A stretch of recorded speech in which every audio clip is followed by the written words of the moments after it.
For Part 3, please welcome to the stage Linda McMahon, Secretary of the U.S. Department of Education, in conversation with Nina Reese, Senior Fellow at the George W. Bush Institute. Thank you.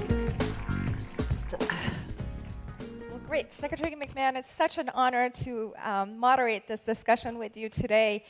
Pitbull started the conversation with the story of the teacher that impacted his life. I know that you wanted to be a teacher at one point, but you're best known for having been the CEO of the World Wrestling Entertainment.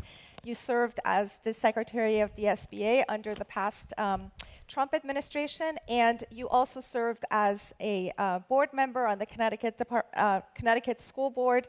You're a university trustee. You ran for Congress twice. So you have this broad array of experiences. Of all the things you've done, what's prepared you the most for the current role? And what is the greatest misconception people have about the role of Secretary of Education?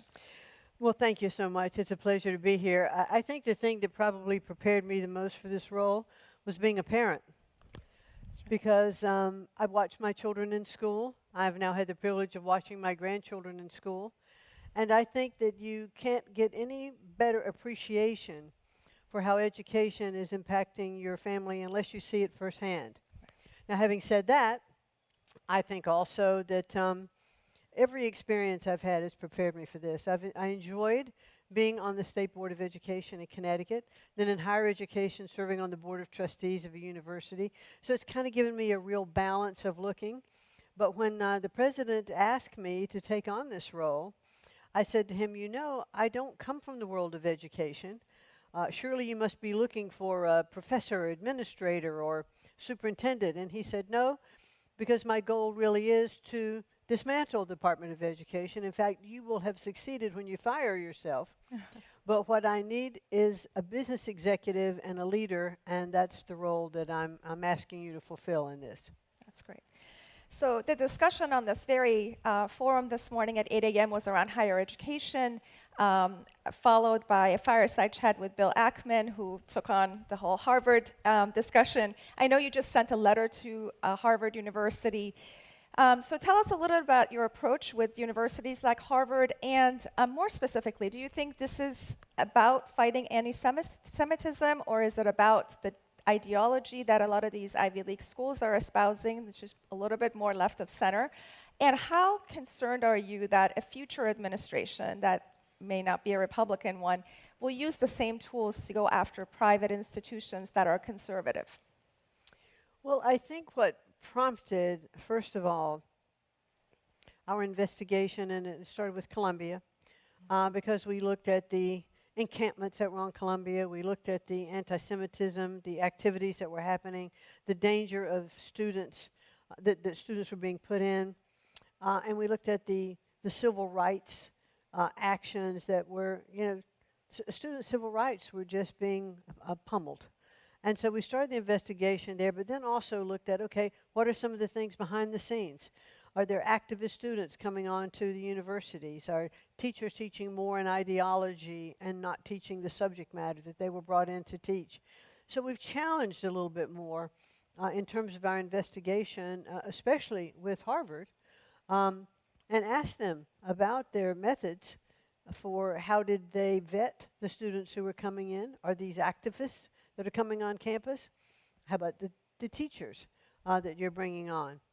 That led to us to look at other things as well, which is, under Section 117 of the Higher Education Act, colleges are required to report amounts of money that they receive from foreign donors, and also where they came from and how much it was. Mm-hmm. Many universities are not doing that. So we have a wide range of topics that we're looking at with universities which take federal funding. Right. Because taxpayers are footing some of this bill, and they have a right for the transparencies from universities, and we expect universities to obey the law. So if they're not obeying the law relative to civil rights, and they're not obeying even the Supreme Court law ruling that Harvard recently experienced about their admissions policy, then they're not complying with the law, and we should take a look at this federal funding, which is not a right. it's not a right to get federal funding. It's a, it's a bonus to be able to do that. Okay, so very quickly, your initiative to get rid of the Department of Education, there's been an executive order to that effect. This effort requires a vote of Congress and a 2/3 majority in the Senate to do that. Let's assume that you were given the power to get rid of the Department of Education. What would our education system at the national level look like in the next 5 to 10 years? It would be so much better. I think you heard from the panel that's on before. I didn't get to hear everyone, but I did get to listen a little bit. And I know Cade Brumley and some of the things that he's been able to accomplish in Louisiana. So I am fully on board with how education is best when it's closest to the student.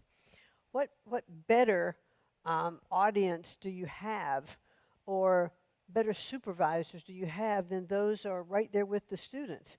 Parents, teachers, superintendents, on the local level. And that's where I think we would see our education rise. Now, let me just point out to you that the Department of Education was set up in 1980. We have now spent as a country over $3 trillion to watch the performance of our students continue to decline. And as I said in my confirmation hearing, we're just simply not doing something right. I don't think that education that is handled from a bureaucratic position in Washington, D.C. is best for the states. We'll continue with the funding. The Title I funding, that's one of the things that's questioned, and people are afraid they won't get Title I funding, or our IDEA funding for our disabled and special needs students. That will all continue to go to the states. It might go through a different agency, or it may go directly to the states. But education, I think, is going to have more funding going directly to the students, which is where it should be. So the administration or the president's budget increased the allocation for the charter schools program to $500 million. That program would conceivably be sent to states for them to decide how to spend the funds. How confident are you in a state like Connecticut to still use the money to support charter schools? Connecticut has not been a state that has embraced as much as I would have hoped charter schools. I may have the number wrong, but it's 9 or 11, I think, at this point, over a long period of time. But many states that will utilize these funds and have seen improvement in their educational levels, the more choice they have. I think Governor Reynolds in Iowa has said more choice that they have had in schools, and she was able to get universal school choice passed this year. She said it has raised the level of public schools, as well as given many parents the choice of where to send their children. And when we get education the way I think it should be, and these funds going back, there are many governors and superintendents of both sides of the aisle that are going to do a better job than others. They're going to use best practices. They're going to do their research. And hopefully we will be able to hand off, as we close down the department, best practices to the states, the tools to implement a lot of those best practices. And I can convince Congress at that time, through transparency, to say, this is how the students will be better served with this plan, and hopefully can get them on board for their vote. Great. So the president has signed a record number of executive orders, a number of them in the field of education. Can you tell us a little bit about some of the lesser-known executive orders? Specifically, there are 3 of them that I'm curious about, so you can pick one of the 3. The one on artificial intelligence, workforce development, and college accreditation, since they're all kind of connected to workforce readiness. What are these initiatives meant to do, and to the extent you have the power to execute them immediately, what will look differently in the next 100 days? Well, I'm not going to pick one because I think they're all 3 great. Artificial intelligence is really to make sure that we're incorporating that more into our schools and our plans. I mean, it was a long executive order on artificial intelligence, really making artificial intelligence part of the curriculum, teaching students at a young age, because not only is that going to benefit them in their learning expertise, but we have to do it to be competitive in the world. No different than any other technology that is evolved. You have to embrace it, you have to learn it, you have to become good at it, you have to become expert at it. And the more expert you can become, the better you're going to be. Great. And then if we looked at a couple of the others, like the Workforce Initiative, We have to change a little bit the culture of our thinking, that you don't have to have a 4-year degree for all jobs, and that there are many jobs that you can start in middle school or even in high school, pursuing something that you really enjoy, hands-on, skill-based learning. I mean, I was recently at a robotics convention and was blown away not only by the AI development that they had used, but how these students from all over the country and from, I forget how many countries, from outside of the United States, and these students were all hands-on learning, building computers from lower school, middle school, and upper school and beyond, that were this big, and then some that weighed 150, 200 pounds, and were doing complicated tasks and competing in an arena like a sporting event. And when you can do those kinds of things and build towards developing a specialty in a trade or a skill, you really elevate that level of education. So one of the first agencies that the Department of Government Efficiency eliminated before you were confirmed is the National Center for Education Statistics, which administers the National Assessment of Educational Progress test.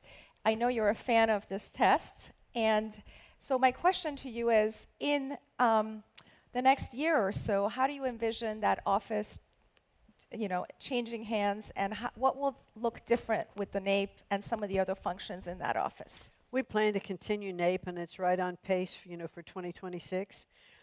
But there were a lot of other exams that were all built in to that particular office, and we were spending, I think, almost $1 billion in contracts for all of these tests that were going on. We may need to relook at that number and double check it, but that's pretty close. So we wanted to make sure that we kept the test that was the most important to compare apples to apples year over year, and that is the NAPE test. Other tests may stay or come in place, but we did stop the contracts for a lot of the other tests that we don't really think were necessary. So you're going to bring it back? It stays. It's on pace. Great, good. So let's pivot to civics education. So in a world where a lot of people are making choices, selecting public, private, religious, Catholic schools, and or micropods, schools of their choice, small schools and whatnot, how do you believe that school systems can still bring kids together to focus on civics education and prepare our kids to live in a democratic system? Wow. Well, we're not teaching them today, I think that we really have to just make an effort. It has to be part of the curriculum. Civics has just been removed from so many schools' curriculums. And I was just, a little bit earlier today, I was over at Prager University, and they were talking about a program initiative that they were doing relative to July 4th, because they don't really have a mechanism today where my students are told about the history of their country at families. So they were producing films and other aspects of it. And I thought, wow, that is such a good idea. And they actually were equating it to Seder in the Jewish religion, of how Passover dinner, once a year, the families share the stories, of their heritage. But we don't do anything like that outside of Seder. And so to have a similar kind of a program, boy, that kind of brings it back to, let's start it at home, and then let's spread to all of the different schools that we have. Great. Thank you so much, Secretary McMahon, for being with us Thank today. you. Hope you will come back and have a longer conversation with us. I enjoyed it very much. Thank you for your leadership. very much. Thank you. Thank you.